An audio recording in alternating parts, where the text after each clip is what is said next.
La bataille de la pensée. Partie 1. Pourquoi parler de pensée? La pensée est un grand champ de bataille. La chair, ses désirs et ses passions essaient de s'exprimer. Le diable essaie de nous attaquer par les pensées. Beaucoup de personnes, et même des chrétiens, mènent une lutte silencieuse mais acharnée au niveau de la pensée.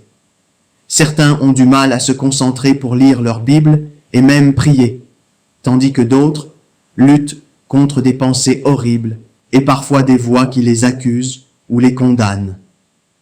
Les pensées mauvaises et mensongères sont une autre façon dont le diable nous attaque. Il tire de mauvaises pensées comme des fléchettes enflammées dans notre esprit. Elles peuvent même venir à un moment spécial, comme pendant la prière, l'adoration et même le culte. Le diable lutte pour transformer nos pensées en des sacs de poubelle, pour y déverser toutes sortes de vilaines choses, des images obscènes, la rancune, la jalousie, haine, les défauts des autres, l'échec des autres, le malheur des autres. Il veut nous distraire, nous faire penser à autre chose, nous faire penser mal, en somme nous rendre désagréables aux yeux de Dieu.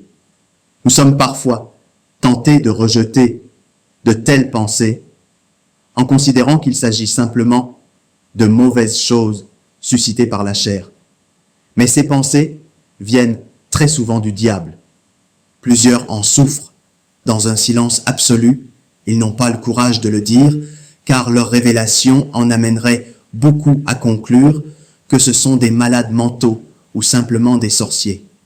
Il nous faut remettre l'accusateur à sa place par la vérité de la parole de Dieu. Vous pouvez vaincre les mensonges du diable. Vous pouvez remporter le combat par la vérité de la parole de Dieu. Dieu vous bénisse au nom de Jésus.